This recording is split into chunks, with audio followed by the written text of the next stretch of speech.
represent Bigfoot. Say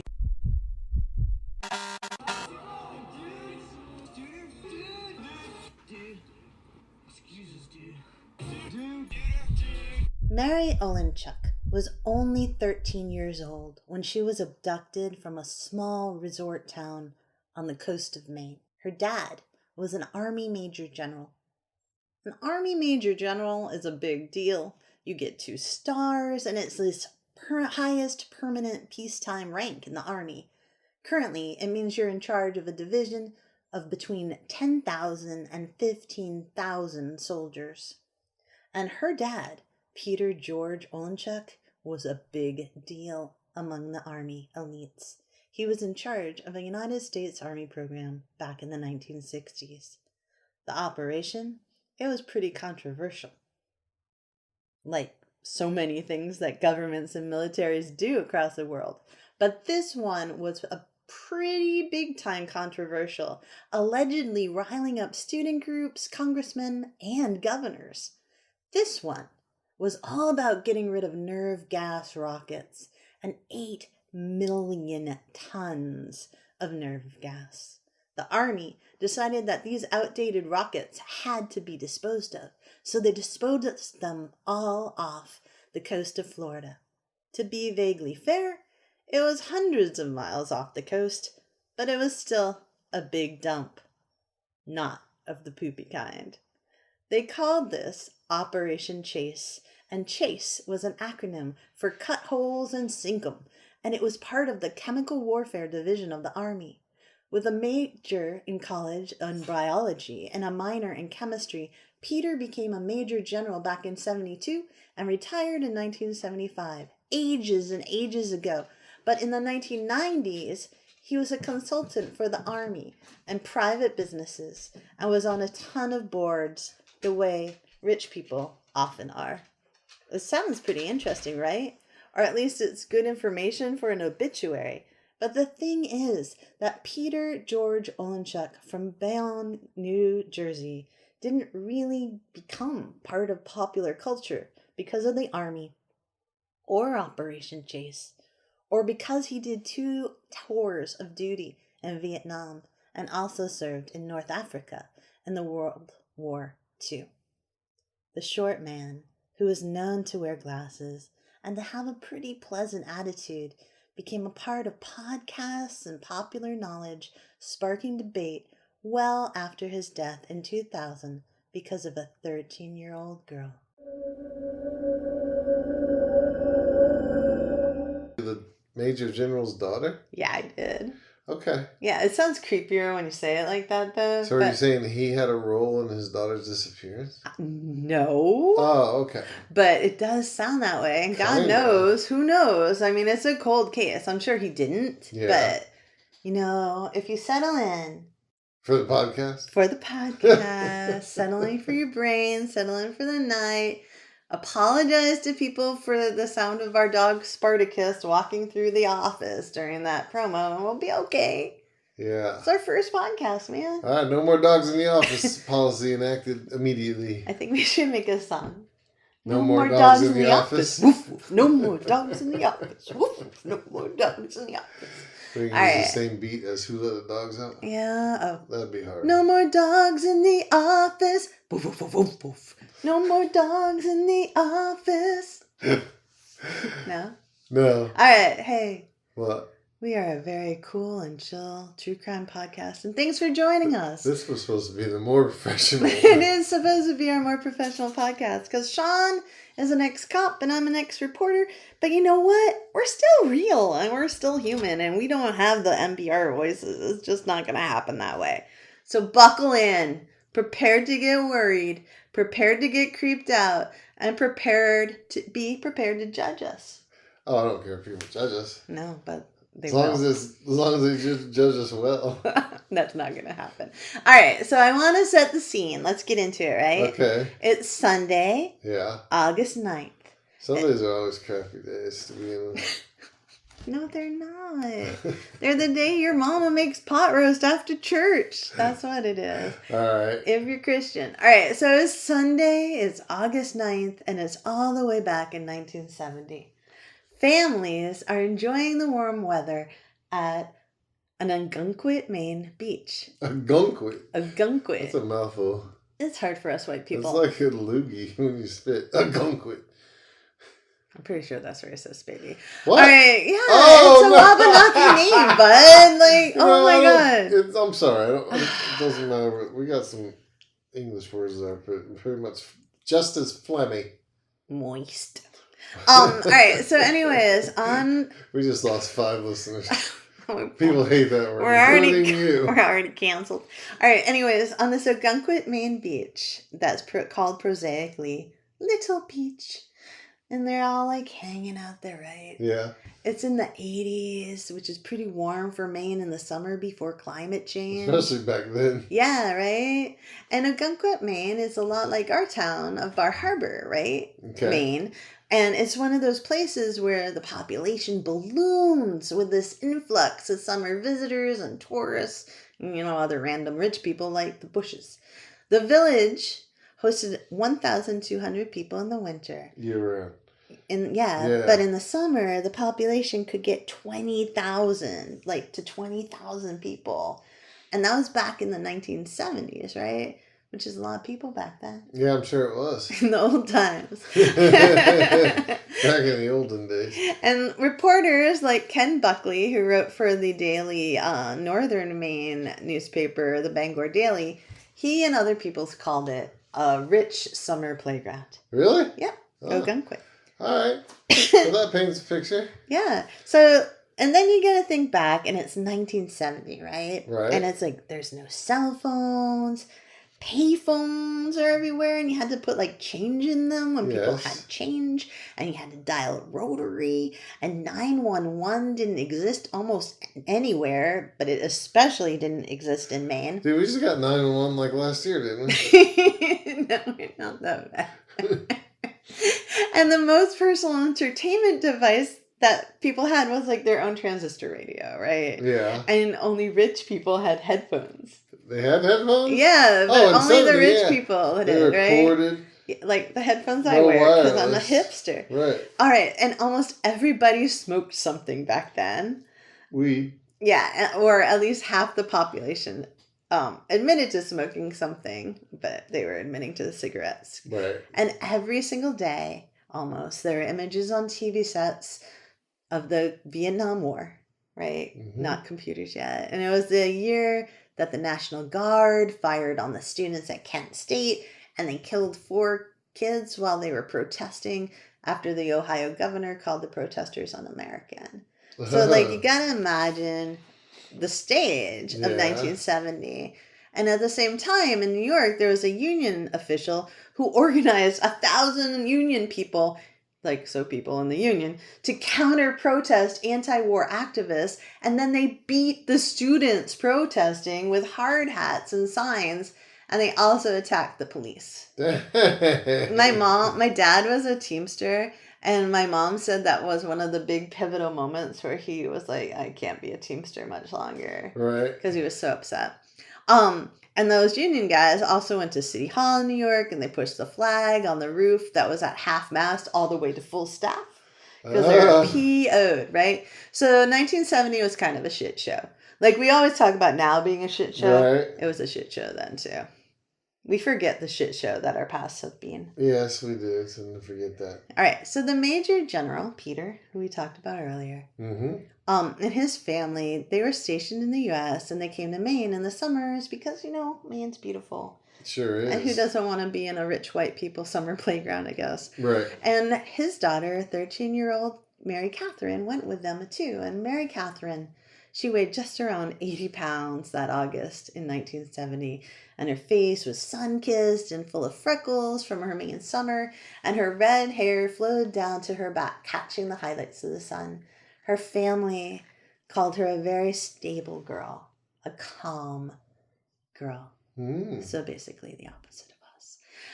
And with her flaming red hair and her freckles and her love for collecting the seashells to trade, her love for fishing, and her dog, this massive English red setter, her constant companion, all around Ogunquit, people knew her and they loved her, right? Right.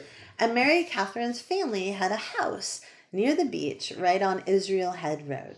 And that road is full of condos now, but back in the 70s, it was more summer residences, at least that I remember, because my Nana's best friend had one of those houses. Oh, really? Yes, and my Nana would visit her every summer, her best friend, Ethel. And I know those are such Grammy names. They sure are. But I bet your grandmother's name wasn't Nana. No, That's just what you call her. my Nana's name was Rena. So Rena and Ethel, and I think her other best friend's name was Mildred. Wait, is Rena short for something? No. No? No, it's just Okay. Rena, man. All right. Which is one letter away from renal. It is. I know. All right. And 2 letters away from anal. But anyway. What? Never mind. If you knew my Nana, you would never have said that because she would kick your ass. All right. So, anyways, like, all I remember about that time was like them eating taffy and watching the waves and playing cards. And sometimes I'd like, hover in the background and do my eavesdropping the way you did when you were a kid, right? Yeah, for sure. And I would listen to them murmuring about my mother because I love to gossip about my mother. And You said it, not me. well, dude, it's true. And the sound of the waves lapping the shore and people laughing as I strolled down like to the beach. And it was there that I first learned to never get in a car with a stranger. Why? Well, man or woman, Nana would say, men make women do awful things, like that poor Mary Catherine. And I was like, what? Who the hell's Mary Catherine? Well, how are you saying I make you do awful things? Yeah, pretty much. No. Anyways, Nana was right. Men do make women do awful things. But the story of poor Mary Catherine became this story that was drummed into my brain as a little kid about how even smart girls and good girls could make mistakes and get taken. Of course. Yeah. So I take it Mary Catherine was taken? We're gonna get there. All So, right. anyway, Ogunquit, I mean, we wouldn't be talking about her if it wasn't a cold case, right? Or a true crime case or something creepy. True solved crime case. Anyways. This is gonna be a hard podcast. No, keep rolling. I'm good. All right, I so want to find out what happens. okay. So Ogunquit was and is this lovely, idyllic place, right? More built up back then than much of the Maine coast, but still, not built up by Florida or New Jersey or even Massachusetts standards. Of course. And so this day in August, Mary Catherine wasn't alone at the beach. Her mom, Ruth, and her older sisters, Nancy and Jane, were there too. But Mary Catherine left the beach before they did. She told them that she wanted to go grab a New York Times and some gum. She left them there around 4 p.m., right when it was high tide. Yeah. And she went home to change first because she didn't want to wear beach clothes. And she put on a t-shirt and white t-shirt. And it was emblazoned with the words Yokomiko Andrews Air Force Base and a pair of faded shorts that were pink. She was such a good kid. This is going to hit home for you. That she didn't leave her bathing suit on the floor. She hung it on the clothesline. She was a good kid. What a good kid. My Nana would have approved. Sean approves, right? Our kids do not do this. So the trek to the Towers drugstore was about a half a mile by the road.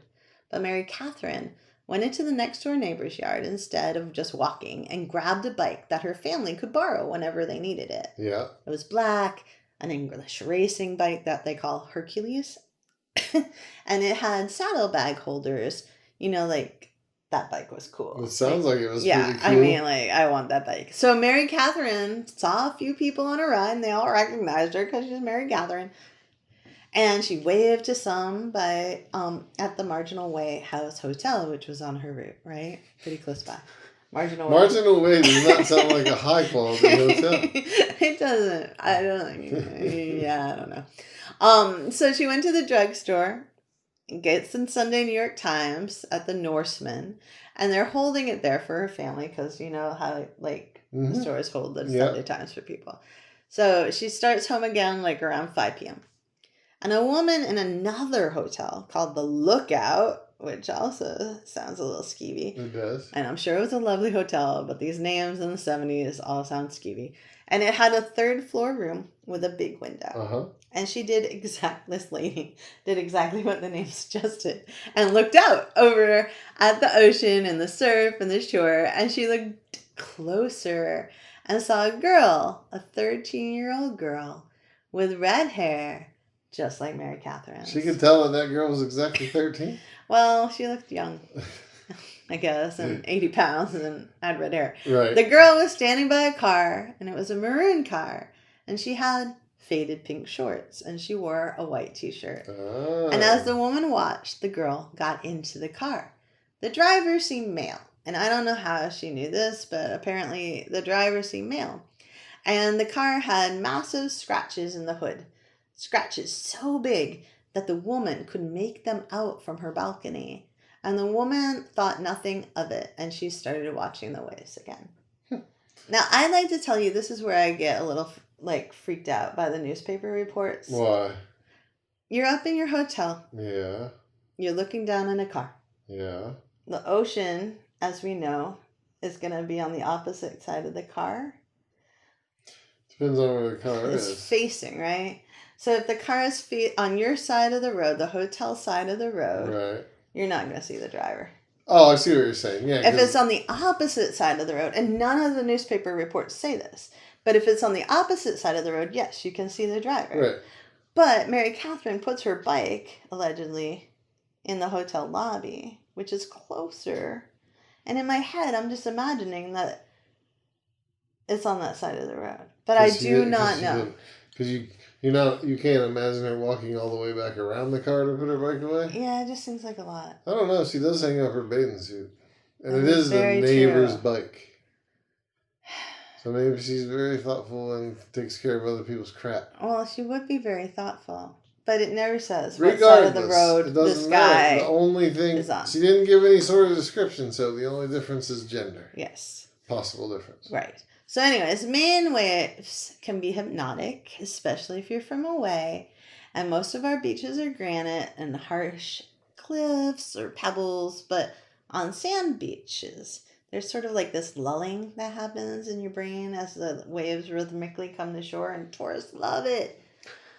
So she started staring at him again, and she turned back to watch the waves. And you know what? That was the last time anyone, allegedly, not nefarious, officially saw Mary Catherine, this random woman in the Lookout Hotel, watching the waves come in. A woman in a hotel who just happened to look down and see a red-haired girl in a maroon car. And this all happened just 200 yards from her own main house. Really? And see, that's part close. But that's part of the weirdness. Yeah. Like, you're like, oh, she's so conscientious, she put the bike at the hotel lobby. Mm-hmm. If she's less than 200 yards from her house, and at the most 300 yards probably from her neighbor's house, right, wouldn't she just be like, oh, let me just put the bike back in my neighbor's yard? Maybe. Ah. I mean, it's 200 yards is a little ways farther than across the street. It's not that far.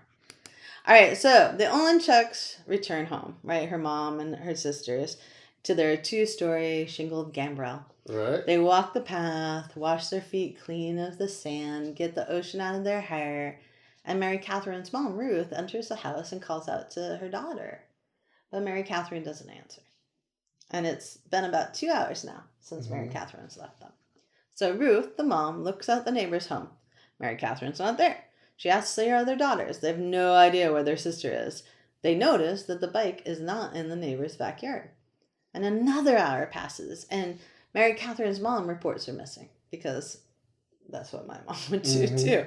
And her dad, the general guy, he's not home. And again, at the time, he was the commanding general of the Army Ammunition Supply Agency at, I don't even know how to say that. Joliet. Thank you, Illinois. So he's an important guy.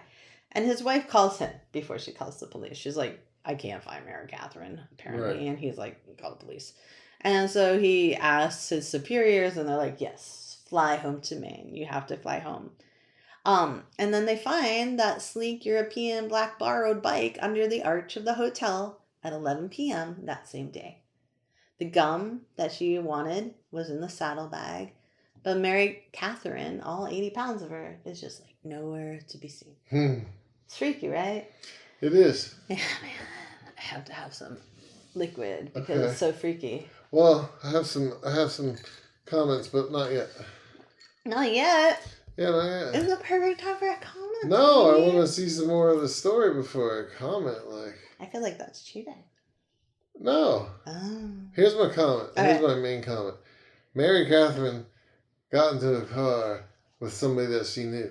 That's Guaranteed. all right. There's no doubt about it. If that eyewitness is right. If the eyewitness is valid at all. Okay. So the search begins. The next morning, the local police chief calls the FBI and says, hey, it seems like we've got a missing person. It's not an abduction. How could he say that? Hell doesn't know. I don't know. He was terribly wrong, right? And the Biddeford Saco Journal wrote at the time, 3 search parties of 30 to 35 volunteers, aided by the police and fire departments of this town, have searched 2 square miles in the Ogunquit area and have canvassed house to house with photos of the girl.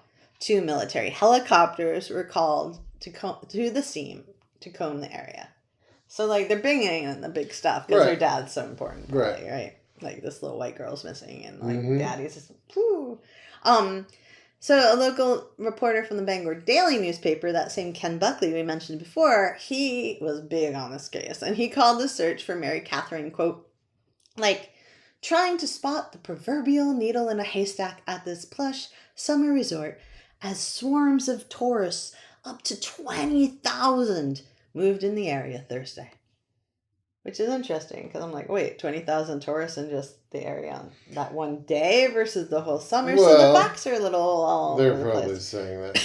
Just the day of the event. I don't know. But it's probably every day of the heat of the summer. Yeah, so that's way more visitors than 20,000 total in the summer. Right. All right, so anyways, they brought in a helicopter from Fort Devens, Massachusetts, and they searched from the air for 2 days. And they looked through lists of sex offenders to see if any of them had maroon cars, because that was their big lead, right? Police officers searched on the ground, checking all the suspicious cars, all the abandoned buildings that the helicopter found. Nothing. A police sergeant was quoted as saying that they looked through the entire resort town, quote, shoulder to shoulder, almost on hand and knees. Still nothing. 4 FBI agents get sent up there to help. Still nothing. They waited for a kidnapper to contact them. Because wealthy, important people. Nothing again. As Ogunquit Police Chief Cecil Perkins is quoted in the AP article says, no calls, no notes, nothing. Mary Catherine was just gone. Her family went into seclusion. The media looked for answers and stories. People said Mary was a good girl. The family, it was like this good family. Her sister Jane looked so much like her that people were confused when they saw her, thinking she had to be Mary or that Mary was her twin. And people were quoted as saying Mary Catherine had very good posture and definitely was not a hippie. Oh my God. I know, that's like my favorite part. And this whole horrible, sad story is like, what? Apparently the local people really wanted to make sure that Mary was not, considered a hippie. She probably did that. She probably jumped in this dude's car with some teenager she met during the summer. She wanted to get high.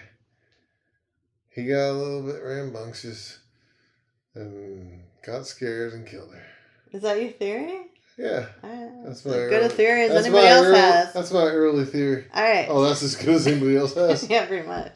So people call the case of Mary Catherine Olenchuk Maine's oldest cold case. But that's basically bullshit.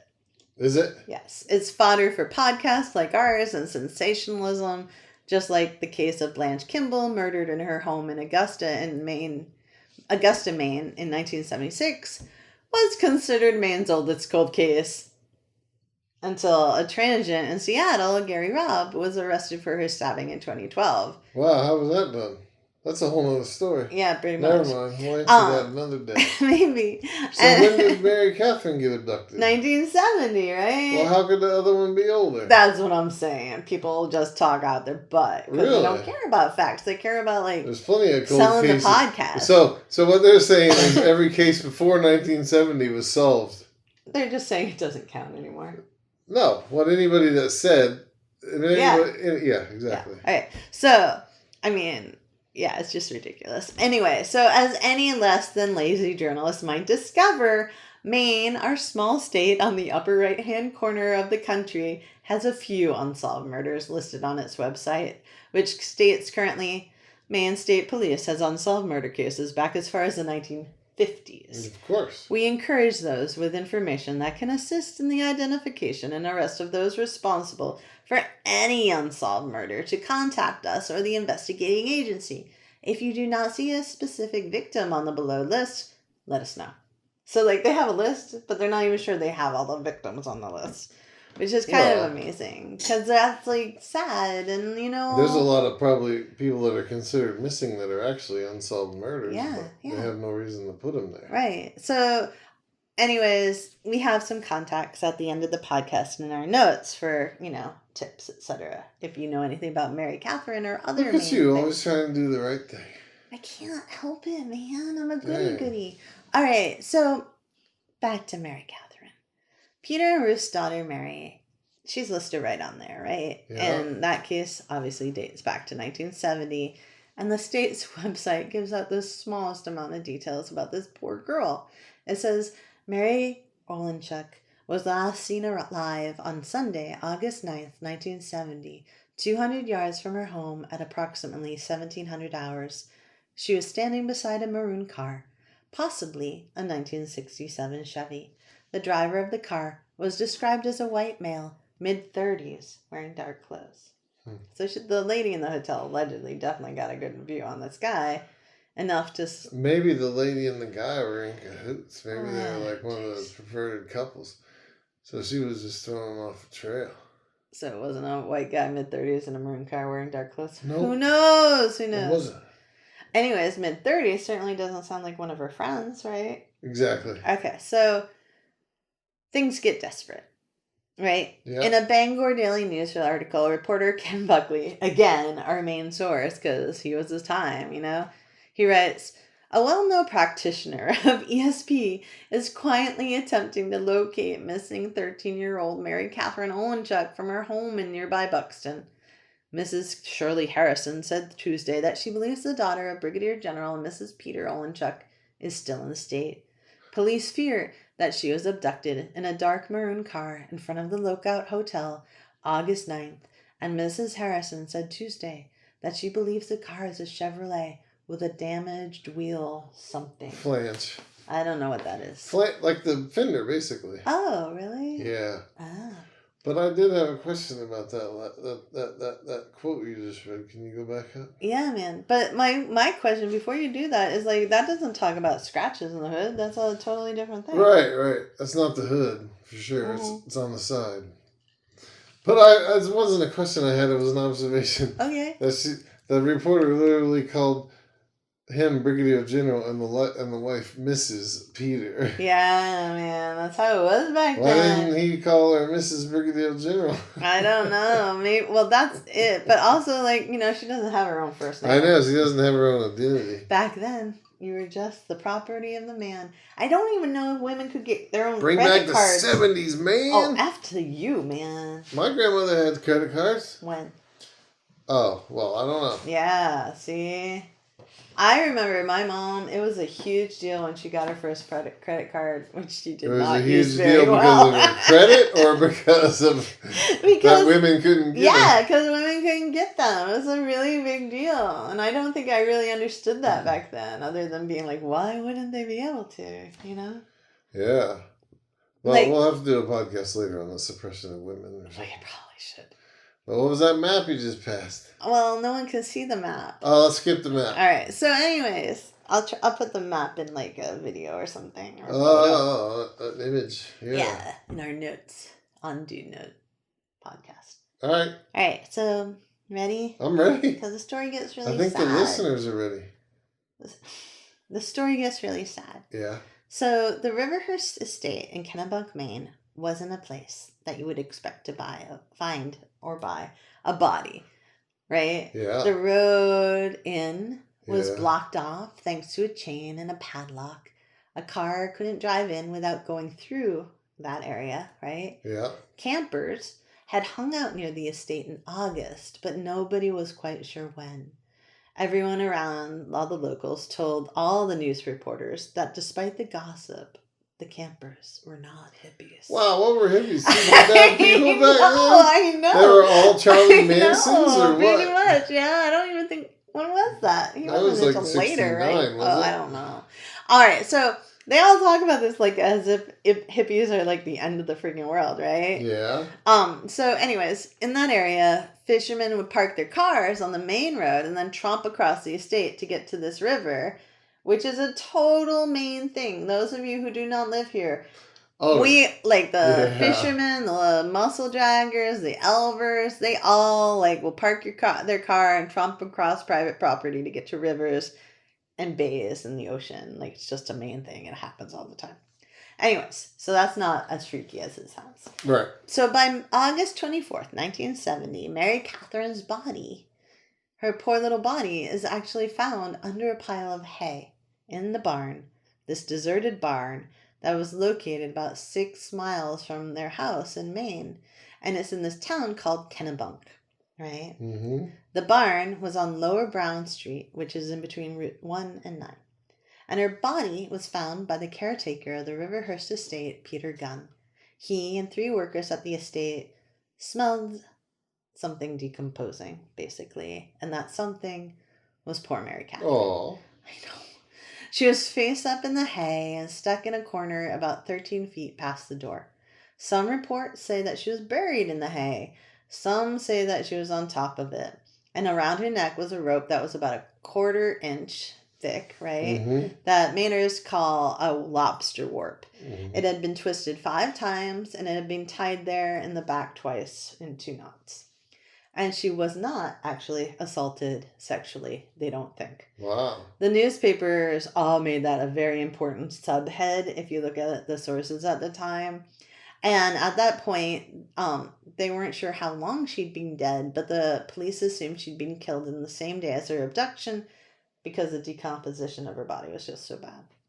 But to be fair, forensics back then wasn't super awesome. No, that's and it was for a sure. hot Maine summer, Right. and she's stuck in a barn. Anyways, with that horrible news, the search started not for Mary Catherine, but it started for her killer. And that killer was never found, right? Or as the Maine website says, on August 22nd, 1970 at 1300 hours, Olenchuk's body was found in a barn at the Parsons estate in Kennebunk by a Kennebunk officer. Not quite true because it was really the caretaker. She found Right. it. Yeah. Right. So location of the barn was on Wentworth Street in Kennebunk, which is 10.2 miles from the point of abduction. And again, that's a slight difference. The estate has a whole different name too. Parsons and Riverhurst. Right. Like, so it's sort of like these articles at the time have slightly different statements of fact. Yes. And those statements of fact should be very clear and clean. Like, the body's 6 miles. Oh, the body's 10 miles. Oh, the estate's called this. Right. Oh, the estate is called that. But whatever way you look at it, she's found on this estate in this old abandoned barn. And all of this language is just so clinical. No offense to you because you used to be a cop. But cops speak for this thing that's just so devastating, right? It sort of layers that loss and abstraction. What? It has to be clinical. I know it does, but it's just so sad if you're the family or the friends or, It's not about that. From the point, No, but it's sad. A reporter can make it a little more pretty. Anyways, Cops can't. It doesn't talk about how when they found Mary's body, 2 weeks had passed. Or that they could only identify the girl initially by her wristwatch, this massive, distinctive wristwatch. Well, they could have said that. And she brought that wristwatch band in Ogunquit, though some say, and again, facts vary, Right. that her dad bought it for her. And, once again, the accounts in the newspaper have these tiny little differences that shouldn't matter, but they do somehow, I don't think that one matters in the least. It doesn't matter who bought the watch. It only matters that it was identifiable as hers. I think as a story it matters. The story it does matter. Well, how do you trust the facts? If, the simple facts being reported, 610, estate name, dad bought it. No, she bought it herself. Don't match up. Matter. It matters because everything matters. No, everything matters, but the watch band, the mileage matters, the estate name matters, but the who bought the watch band doesn't matter. As long as people know that is her watch band, and nobody else is in town. I'm saying it matters in the sense of what is the truth. Okay. Anyways. Oh well, some people might have just been saying that because it feels better to say her dad bought it for her. I know, it makes it more sad and but I wouldn't want to think that the reporter made that stuff up, Well, who says they did make it up? There could have been different statements. All right, whatever. More about Kennebunk. Ready? Yes, I'm ready. I don't know if you're ready. I don't know why you're flipping your wrist around like that. Because you picked up your phone like you're going to do something else. Oh, yeah, I was. I was going to tell you that I was correct. And the Manson murders were in 1969. Oh, that's so smart of you, baby. Yeah. You're so smart. Okay, I'm done. All right. He's all done for the whole podcast. No, just with that fact. I'll come up with some more as we go. Oh, man. All right. So more about Kennebunk, right? The town of Maine. It's a summer community. It still is. The town's beaches between Ogunquit and Kennebunk, they share a border. Mm-hmm. Their population now is around 11,200, settled by white people in 1621 for trading, but obviously, and Native Americans were here a long, long time before that. For centuries and centuries. After 1621, they started shipbuilding and shipping, and the Abenaki, who were there first, called it, quote, Long Cut Bank, probably because of the coastline, which is actually long by Maine standards. Yeah. Because usually our coast is kind of curvy with coves. Oh, you mean straight and long for one? Yeah, a straight is. It's all jacked up normally. Right? So this is from coldcasenewengland.org. All right. And it's a big quote. It is a big quote. All right. So they said, back at the Parsons estate, police set up roadblocks to deter curious onlookers from contaminating the crime scene. A cursory search of the barn and surrounding fields turned up little, but not nothing. A Bible taken from the nearby Idlis or Idlips. I don't get these motel pun names, had been left inside the barn. It wasn't long before rumors started to swirl in this small town. So they find a Bible, right? From the nearby hotel. The police naturally follow up with the owners of the motel, and it was known that their 16-year-old son, Bob Walsh, frequented the barn and spent time there. Told you. Doesn't mean anything. Bob had also been a part of the search party at the commencement of the investigation to find Mary. What does that remind you of, but you can't really say? Well, we've seen that in our own town. Yeah, we have. See? The killer always volunteers for the search party. A lot of people volunteer for the search party. You should never not volunteer for a search party because you're afraid people will think you're a killer. It was Bob Walsh. I was right. No, we don't know. All right, keep going. Poor Bob. All right, Bob had also been a part of the search party, right? Yeah. He posted flyers in the town, volunteering that way, and authorities brought him in for questioning, and he submitted to and passed a polygraph test. Sean is looking at me right now because Sean believes it's very easy as a former cop to fake or pass. To pass a polygraph. A polygraph test. He won't tell us all how to do it, but he is positive that he knows how. Maybe for paid subscribers at some point. Sean tells you how to fake pass, how to lie to a polygraph test. But he is so 100% convinced that you can do this. It makes me a little worried about his past. Anyways, so. He could have just been a psychopath. They can pass. Bob was cooperative and transparent, and the police praised his willingness to help. His version of events would equip police with crucial information in regards to the timeline of Mary's murder that they did not previously have. But the townspeople, much like Sean, had already made up their minds. Behind his back and to his face, they called this poor kid Killer Bob. Okay, well, let's hear his version of events, because that was a pretty damning statement, actually. Bob Walsh communicated to the police that on the night that Mary went missing, he and a friend went out late drinking beer and fishing for striped bass in Kennebunk. Around 1:30 a.m., it began to rain. The boys packed up the fishing equipment they had with them and walked to their familiar hangout, the barn, located on the Parsons estate. As the boys drew closer to the barn, they heard rustling in the woods very close by. Uneasy, they dropped their wet fishing gear in the entrance of the barn and walked a few hundred yards back to the, how do you say it? Idleys. Motel. Upon their arrival at roughly 2 a.m., they heard a car start and slowly pull up to the intersection in front of the motel.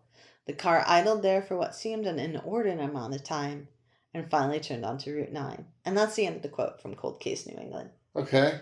Yeah. What do you think? What do I think? Yeah, man. I think Bob did it. Did they talk to the friggin' friend? Did they get a corroborating story from the friend? Well, I should hope to hell so, but... Well, I'm just asking. I don't know. I can't find anything about that. Whether or not he did it. But see, because what Bob just did, yeah. Bob put himself at the barn. Yeah, that's for super a legitimate smart. Reason. Yeah, I know. Do you think a 16-year-old kid's that smart? Yeah. I think that's very smart.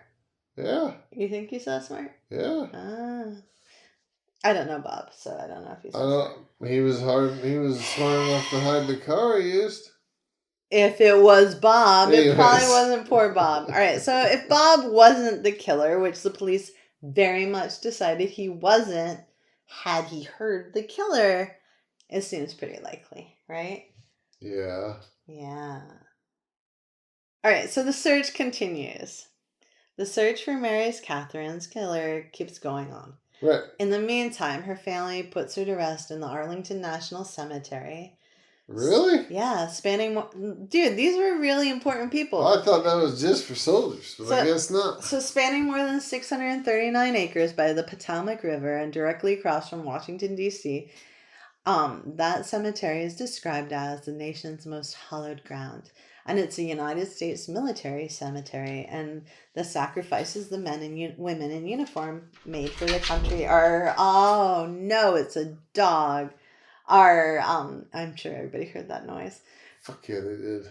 Anyways, the sacrifices that men and women in uniform made for their country are honored there, you know? And I know, but why was the kid buried there? Well, some people think that she was one of those sacrifices, especially if her death was a kidnapping gone wrong. Is that the real reason why or is that common? I don't know. I thought it was just for soldiers. I don't know. Not family. Apparently, it's not just for soldiers. I guess not. All right. So we're gonna have to kind of shake it back a little bit. Shake what back? The story, because this is a multi-layered story, right? Okay. So we're gonna talk a little bit about her dad eventually, but right now we're gonna take a non-conspiracy version of potential issues for Mary Catherine by talking about other women who died in this time period close by. Oh, really? Yes. Oh, cool. So police search for It was Bob Walsh. It was not poor Bob. Killed them all. Dude, that's so unfair to this poor man. He's still living, Is he? Yeah. Oh, sorry, Bob. I'm just God teasing. damn. All right, so sorry, God, and everyone religious listening to this. We'll probably have to edit that out. No, we don't have to edit it out. Sorry. This is a for real podcast. It's for real, and so we're not going to be perfect. So, as evidenced by our dog banging on the door to come in a minute ago. Soon we're going to have a podcast studio. We won't have to hear that crap. Hopefully. But I didn't get it done in time. He did not. Because Karen decided to force me to start another business in the meantime. Right. Anyways, back to the podcast. So, the other women. So, police search for months for Mary Catherine's killer. But they're also, at the same time, in different, the state police are, and feds. But they're looking for the killer of two other women, Constance Corsioni, who's 20, right? Yeah. Constance is from, it's the first one we're going to talk about, and she's from Massachusetts, and they discover her body naked under a tree by the Bragdon Road, this time in Wells, Maine, which is also in southern Maine. This before or after? I'm going to tell you in a hot second, right? All right. So Wells is another southern Maine town. It's another resort town. It's kind of weird. Constance's body wasn't identified for a while because she was beaten so horribly. Wow. Badly. But she had brown black hair and an olive complexion. She's about 100 pounds, so she's tiny. Like, just like a tiny, tiny person, just like Mary Catherine, right? She's about 5'3", so she's underweight by today's standards by a lot. The place that she's found is near a gravel pit, and there are woods nearby, and they're not thick. And John Moores III from Wells Beach, he spots her en route to some target shooting one Saturday that January. And Constance was about 15 feet away from the road when he finds her body. Like, anyone could have seen her, he said, but he was, poor guy. Yeah, that sucks. Yeah. Sean, I don't think, have you ever found a dead body? Like, as a cop, you've had to respond to dead bodies. I've seen a lot of dead bodies. It depends on what you meant by found a dead body. Like, have you ever just been like, oh, there's a dead body I wasn't expecting? Not out in the woods. Or that's all. I mean, no, I haven't. I haven't been walking down the street and said, oh, look, there's a dead body in a ditch. Yeah. See, I've found a dead body, and it's not. There's like this moment of what the hell, that's a person. Oh my God. You know, like it's weird. I understand. All right. Anyway, so I feel bad for John because I'm sure it must have been really weird for him.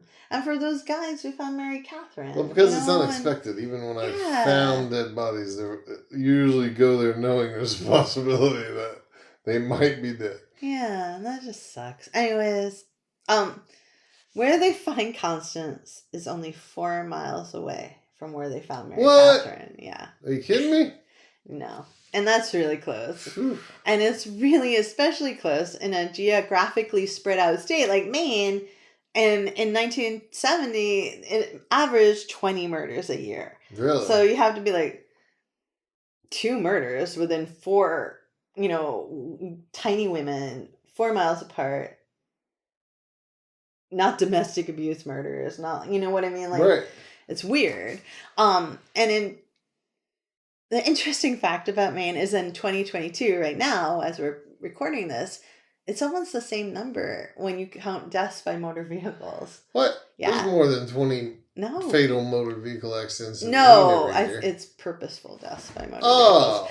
There are 18 homicides here in 2021. Like, this is not a state where you expect to get murdered. No, definitely not. Yeah, it's very rare. So it's understandable that shock rippled through these small coastal communities and through a lot of New England when this happened in 1970, because, like I said, Maine is not the murder central. Especially in the 70s. Yeah. That was a pretty violent time in the big city and stuff. So, and these deaths weren't domestic violence or assaults gone bad from too much coffee, brandy at, Bubba's, or there's not hot tempers or drug deals gone wrong. It's like really, really young girl and a pretty young woman. Well, you don't necessarily know about the woman that was beaten. I don't know. Everybody says she was pretty cool. Well, you didn't say that yet. Well, I'll tell you that everybody says that she's pretty cool. So Constance and Mary Catherine, turns out, weren't the only one. Women found dead. Denise Marcotte, 17, a state senator's sister, was found dead 17 miles away in Maine's neighboring state of New Hampshire in a town called Somersworth. Her body is found next to a snowmobile trail. I can't say the word snowmobile. Yeah. Near Main Street in Somersworth. Attorney General Warren Rudman, who was my uncle's bestie, and a partner in my uncle's law firm, said her death, quote, appeared to have been exposure. Really? So they don't think she was murdered. Well, then why does she even count? Because it's a little iffy. Yeah. So she went missing when she went to visit a friend who lived 1.5 miles away. And a 13-year-old kid found her partially clad and bruised body on an abandoned railroad bed, right? Uh-huh. So at the time, people are like, I think all of these might be like connected. Especially with the bruised body part. Yeah, so theories started emerging as police detectives studied the similarities and the dissimilarities in the cases. And there were other murders too. There were murders in Allenstown, New Hampshire of Deborah Horn, who was only 11, and that of Michelle Wilson, 13, from Boxford, Massachusetts. And for those of you who don't live in this area, southern Maine, New Hampshire, and eastern Massachusetts. Oh, they were all easily drivable distances. Really close together, right? And both the murder of Deborah and Michelle happened in 1969. Yeah. Which was just a year before poor Mary Catherine, right? Right. And they were both beaten until they died. Oh, like that other chick yes. fell under the tree in Wales. Yeah, like unlike Mary Catherine, they were hit over their heads. Mary Catherine was strangled. So people are looking at this like going, what? But the leads all just fizzle out. The police decide that Denise, she died of exposure, though there was a chemical they couldn't identify in her body. And they decided, even though they couldn't identify it, that it was probably LSD, and she probably wandered around and thrashed in the shrubs and died because of the cold. Dude, you can't thrash in the shrubs and bruise yourself. I know. You'd have to fall out of a tree. I don't know. So they couldn't prove she was murdered. She had some bruises on her bottom, but they're like, whatever.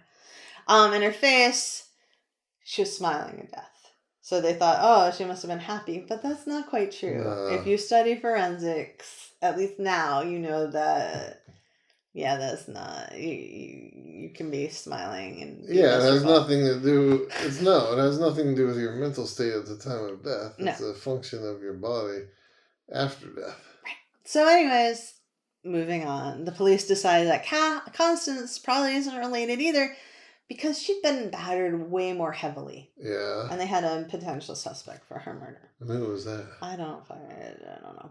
I can't find that right now. I mean, I should be able to find it, but I can't. So anyways, those two people, they're like, nah, nothing. But there's still nothing for Mary Catherine or Deborah or Michelle, right? Okay. And the police aren't sure if they're related. There's similarities because of their gender and their sex, their ages, the beatings, the sizes of the girls. And they're relatively close in time and area. Yeah. And then a few years later, in 1978, another young girl, Mary Tanner, was killed and found by a bridge. And some people believe that her murder, again in New England, was linked to Mary Catherine, but some people weren't sure. And then even closer than Mary Tanner's murder, on September 10th, 1971, Judith Hand disappeared while she was heading to a babysitting job in Farmington, Maine. 13 days later, she was found in a pile of sawdust near a frat house at UMaine Farmington, a few blocks away from where people last saw her. And it was definitely a homicide. They didn't blame it on exposure. And her killer was never found. And it was the first murder in Farmington in 40 years, right? And her murder terrified people. People started talking about putting up floodlights in their yards. Like, if you look at the newspaper articles, it's amazing. They're talking about, like, not letting their kids wait without adults for the bus. Heck yeah. About not letting them walk alone once the sun set. It made a panic. And Judith's case was especially haunting to me because her family was really poor. Like, these were people who had no running water. They had no fridge. Like, people in the town gave money for her funeral, right? And the leftover donations that they rustled up, the family used to buy a refrigerator. Really? That's like how poor they were. Well, at least they had a fridge. Yeah. And so electricity. now, yeah. So Judy had a thing in common with Mary Catherine, and according to her mom, she must have known the person. She was an extremely shy girl and would never take a ride from a stranger. Her mom said, and I knew she didn't run away, which they kept trying to tell me in the beginning. She just wasn't the type. Another neighbor agreed and told the Bangor Daily that Judy wouldn't even have taken a ride with his own wife, who lived next door and who she knew well. So Judy's case, as a side note, was reopened in 1986, and she also has something else in common with Mary Catherine in that they still haven't found her killer. Huh.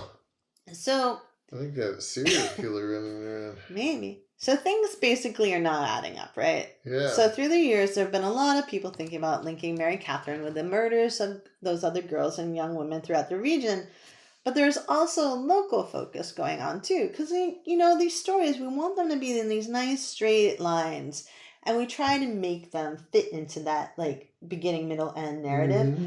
But there's all these subplots and theories and things that go on, and that's just how life is. And I find it frustrating that people don't want to admit that, because it makes a harder story to tell. Mm-hmm.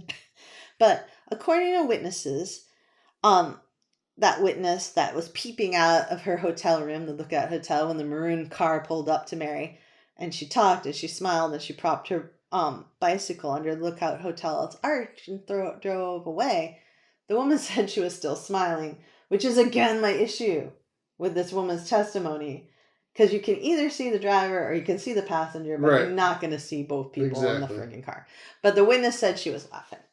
So Peter, her father, Mary Catherine's father, said that Mary Catherine would have never, ever gotten in a car with a stranger.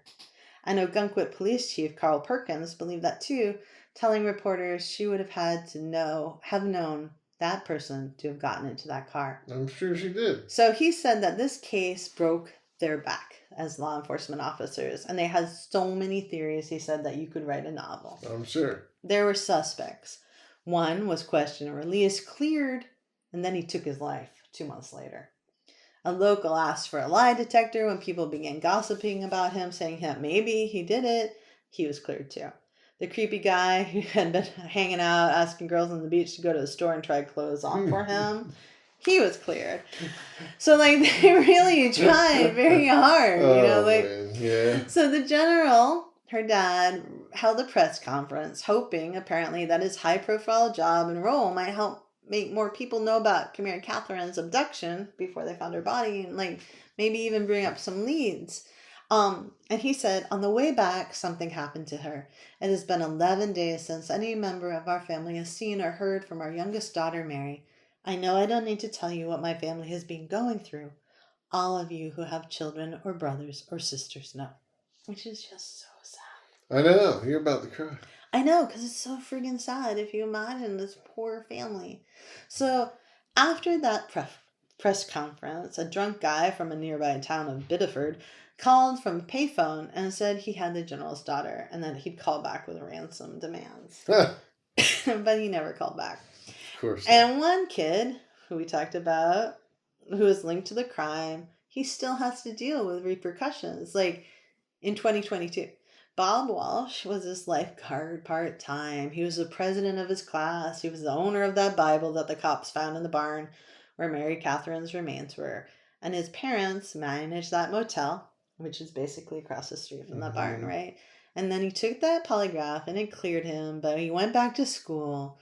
This formerly super popular kid, and all he hears is Killer Bob. That's a bummer. Yeah, and he's a caterer now, but he's still waiting and hoping for police to find her killer so he can finally have his name cleared. Which is really, really sad, right? Yeah. So, in 1980, 10 years after she's dead, the then Maine Attorney General, Pat Perino, told the Evening Express that they had a suspect, but not enough evidence. And then back in 1970, they said they had a lot of suspects, and some of them were, quote, good, and one of them even had a huge record. But nothing, right? Mm-hmm. So the barn where Mary Catherine was found is weird tangent time, because that barn burned down a year after they found her body. Oh, what a coincidence. Yeah, I know, right? So 6 engines respond to this nighttime blaze that was seen and reported by a police officer on Route 9. Heavy rains keep it from spreading, but it's a suspicious fire. Of course it is. And there's no arrest made for that either. And then we have the conspiracy theory. Are you ready? Oh, I'm ready for the conspiracy. Because we led with the conspiracy theory, but we have not yet. Did. Yeah, okay, so here we go. The U.S. Army, back, 1970, loaded the Louisville and Nashville Railroad 25-car train with concrete coffins, not containing bodies. These were vaults that could handle the pressure that would allow the Army's Operation Chase to move nerve gas across a couple southern states to Florida. Army personnel loaded the trains in the daytime just to make sure it's super safe. And once in the ocean, they expected the coffins to deteriorate pretty quickly, and then the hope was that the ocean would dilute the nerve gas and things would be just fine. But as we know from the very beginning of the podcast, protesters didn't agree with this, nor did Great Britain, which at the time, which is still in charge of the Bahamas and Bermuda in the Atlantic Ocean. Great Britain was completely concerned in a very official way, but they didn't protest or delay the United States Army's dumping of this nerve gas. The Pittsburgh Press, a newspaper, had an August 1970 story before Mary Catherine died that showed Mary Catherine's Brigadier General dad refuting any connection between his daughter's kidnapping and death and his job depositing nerve gas from North Carolina to the ocean waters off Florida. Like, everybody would probably be like, yeah, why would you even make that connection, right? Anyway. Yeah, why would you? All right, so we're gonna get there, right? So, basically, if you imagine this, they put the gas on these in the coffins on the railroad. They put the coffins on the ship. They move the ships between Florida and Bahama and then sink that stuff, right? Sink the coffins. Yeah. So the CDC wrote, during Operation Cut Holes and Sink 'em, from 1967 to 70, thousands of tons of unwanted chemical warfare agents and ammunition was disposed of by loading them onto old ships and then sunk at sea. So they sunk the ships too. Oh, really? Yeah. So in 1972, Congress passed some laws about dumping those chemicals, and by 1997, the U.S. signed an International Chemical Weapons Convention treaty that says they can't do that anymore. Okay. But back to 1970. Her dad wasn't home when Mary Catherine was kidnapped on August 9th. He was on a special mission, and when asked about potential connection with her abduction and the military operation, he's quoted as saying, "I think it is highly improbable, but podcasters and internet sleuths aren't so sure." His job was to get that nerve gas from the Army bases in Kentucky and Alabama to a ship 280 miles away from Cape Kennedy in Florida, right? Yeah. And that nerve gas was not wanted. Governors and congressmen all across that corridor in the southern United States, from Florida to Georgia, they didn't want the gas to even move across their state because they were so afraid. I can understand that. Yeah. But the kicker is that a Kentucky newspaper allegedly received some threats during this time. Really? Yeah, so you're like, what kind of threats, right? And the threats were that some students would kidnap family members of the personnel involved. What? So specific. That is specific. So specific. Super specific. I know, right? But it's not quite that easy because her dad didn't even know about this specific nerve gas assignment that he had until 2 days before she climbed into that maroon car, allegedly. So he nor anyone in his family ever received a personal threat. Huh. The threat only went to this Kentucky newspaper. Really? Yeah. So, in very sad news, like, this whole case has never been solved. Right. Like, in a BDN article, Bangor Daily News, by that same intrepid reporter, Ken Buckley, back around Halloween in 1970, he quotes that the state police, quote, imagined a long, drawn-out investigation about her murder. Well, they were right. Yeah, it's been decades, right? And there's one guy that conspiracy theorists don't usually think about because he's a horrible necrophiliac who has nothing to do with big-time conspiracies and nerve gas. Yeah. But some people bring him up, and his name is Charles E. Pierce. He was born in 1920. He died in prison in 1999 after he was sentenced to life for a 1969 death of Michelle Wilson. Michelle was a 13-year-old girl riding her blue bike in Boxford, Massachusetts, heading home from her friends when he abducted her. He dragged her into his van and he strangled her, and after she was dead, he raped her. He beat her. He put her body in a ditch near some woods and somehow managed to put a 98-pound rock over her head. and her bike was found just 1,500 feet from her home. Oh, wow. The 6'2", 200-pound white man confessed 10 years later when police caught him in Tampa, Florida. He'd already been convicted for multiple indecent assaults on Florida teens. He was a dishwasher in Captain Chris's seafood restaurant in Haverhill, Massachusetts, and a carny at the Topsfield Fair. And he was a suspect in a lot of murders of kids, and allegedly said in a police interview that there were so many kids that he killed. But before he gave up any of the details, he spat on the interviewer and started swearing at him. And Charles had tuberculosis at the time, so it was not a pleasant scene. Yeah. He eventually admitted to killing a 7-year-old girl in Connecticut, a 10-year-old boy from Lawrence, Massachusetts. The boy had been fishing, and he raped him again after he was dead. He raped the young girl, Janice Pocket. He'd been driving around with her in his van, and he said those murders happened all the way back in 1949. Good Lord. And then he said he lied. The whole story was bullshit, and that it was not him clearing his conscience. He was just pulling the cops' legs. So he never admitted to killing Mary Catherine, but some people think he did. That's messed up. Well, anyone killing kids is messed up. No, the whole thing. You've been saying that you were just pulling the cops' legs. I know. I don't understand people like that. Like, how do you know about these kids if you're just pulling the cops' legs? You know what I mean? Like, Anyways, so there's no closure. Mary Catherine's poor family, her parents, her sisters, never have any closure about her death. Mm-hmm. Ruth dies of a brain tumor at another daughter's house in 1998, almost 30 years of not knowing what happened to Mary Catherine. And the general dies too, and they're both survived by their other daughters, Nancy and Jane, her sisters, and the general dies 2 years after his wife in 2000. Jane is mentioned in a New York Times article, Mary Catherine's sister, where Greenwich, Connecticut residents lament the name of their street. And the comments it incites because it's called Hooker Street. They eventually rename it to Stonebrook Lane, which is more appropriate for the LL Bean country club set, apparently.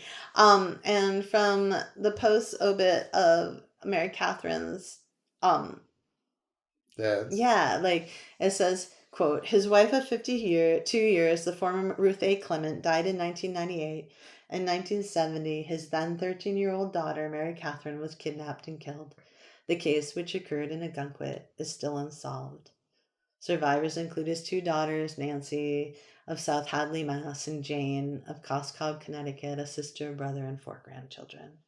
Jane married and got to a man, went to business school at Tuck, at Dartmouth, which is where our daughter went to business school, and they got married in Ogunquit. Wow. Yeah, it's all like just this super sad story, and breaks my heart, and I hope that some random person will hear this. It's very interesting. I'd like to investigate it, more, right? Like look at a map and... Yeah, it's really, really interesting. Anyways, if you decide to investigate this yourself, we have a bunch of resources in the podcast notes on Dude Know Podcast or Dude Knows Podcast Substack. And if you have any tips, you can contact the Maine State Police at 1-800-228-0857, which will also be in our podcast notes too. Man, I think we can solve this one. Really? I think so. Nobody else can solve it. Well, it doesn't mean anything. Oh my gosh. I mean, hopefully you can solve it, because that'd be kind of magical. That'd be awesome, wouldn't it? I can't Whoever imagine. did is probably dead anyways. I don't care. You still want to know, that closure to her family. Well, the sisters would be cool with it, right? Can you imagine her poor sisters, her poor parents, her friends from school, it's just, it breaks my heart thinking about all these people who, Mm-hmm. Do you have any ideas? About what? Who killed Mary Catherine? I already told him, I'm not going to tell you my idea anymore. Oh, really? Because they're still alive. Oh, we all know whose idea. You're terrible. Someday you're going to tell me how to lie on a polygraph, right? Oh, baby. It doesn't matter because you're a horrible liar. I am a horrible liar. I'm the worst liar ever. Yeah. Or else I'm such a good liar that I've just convinced everybody. That you're a bad liar? Yeah. That doesn't really make sense. Oh, no, it does. That could be super reverse like triple reverse I psychology think right you there. don't understand how smart I I am. don't know. I Next know, week. but I know when you're lying. Ow. Next week, our podcast is actually about a murder that Sean was part of solving. Already? Yeah, I wanted to do that for number 2. I'm looking forward to that one. Yeah, another cool. This one is a much more interesting to us because we I personally know probably it. have much more to say about that one. Hopefully. Sorry, I had to carry the podcast without Well, the that's your talent over job, here. babe. No, man, that's not my job. I'm You're supposed the to talent. interject. I did interject a lot. Not enough. Never enough. Well, I'll interject a little bit later tonight. Oh, no. All right. Thank you for listening to our very first true crime podcast. I do now. Thank you very much.